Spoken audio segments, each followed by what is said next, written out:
Assalamualaikum warahmatullahi wabarakatuh. Perkenalkan, nama saya Wijayanti Azaria An-Najwa dari kelas 7A nomor absen 32. Saya akan menjelaskan tentang sejarah Kabupaten Rejang Lebong. Sejarah Rejang Lebong pada masa kolonialisme bermula ketika Inggris dan Belanda mulai menjajah kota Bengkulu.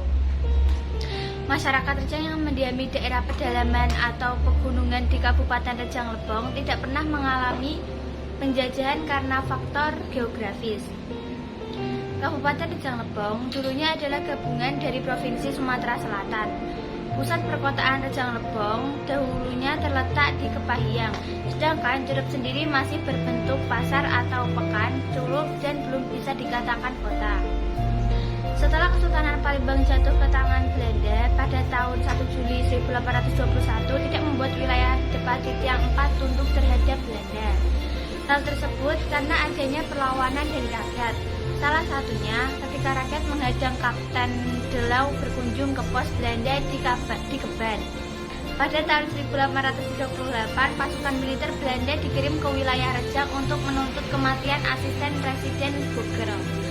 Hal ini menyebabkan perlawanan dari rakyat, hingga pada tahun 1856 diadakan perundingan dengan Depatitiang IV di Kepahyang.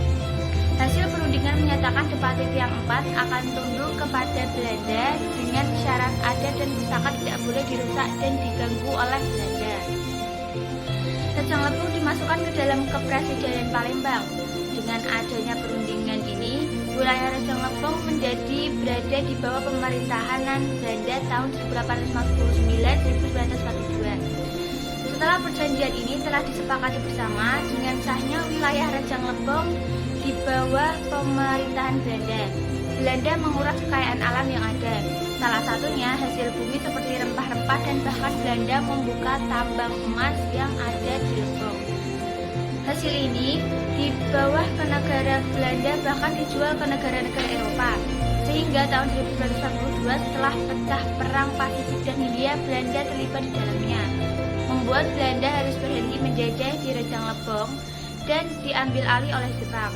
Berbagai upaya yang dilakukan pemimpin dan tentara untuk melepaskan kesengsaraan rakyat Curup dari penjajahan Jepang. Berbagai upaya yang dilakukan pemimpin dan tentara untuk melepaskan kesengsaraan rakyat Curup dari penjajahan Jepang. Namun, masyarakat Rejang Lebong kalah persenjataan.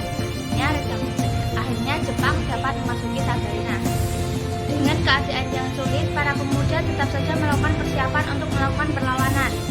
Bertepatan pada tanggal 2 Januari 1946, dinyatakan maklumat perdamaian yang ditandatangani oleh Residen Insinyur Indrajaya Buditayo Inomia dan Kepala Pemerintahan Negeri Kepahyang Muhammad Amin. Setelah Jepang meninggalkan Indonesia, peristiwa-peristiwa lain juga terjadi seperti terlihat ketika pasukan Belanda mencoba merebut kembali wilayah jajahnya pada tahun 1118-1119. Salah satunya yaitu Rejang Lebong.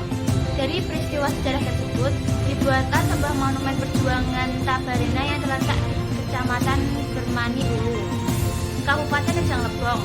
Monumen ini merupakan tonggak sejarah perjuangan masyarakat Rejang Lebong melawan penjajah. Selain monumen ini juga terdapat Taman Makam Pahlawan dan Jembatan Tabarena. Jembatan Tabarena sempat dibom dinamit oleh pejuang dengan tujuan menghalau tentara Jepang agar tidak bisa masuk ke Tabarena. Sekian dari saya, terima kasih. Wassalamualaikum warahmatullahi wabarakatuh.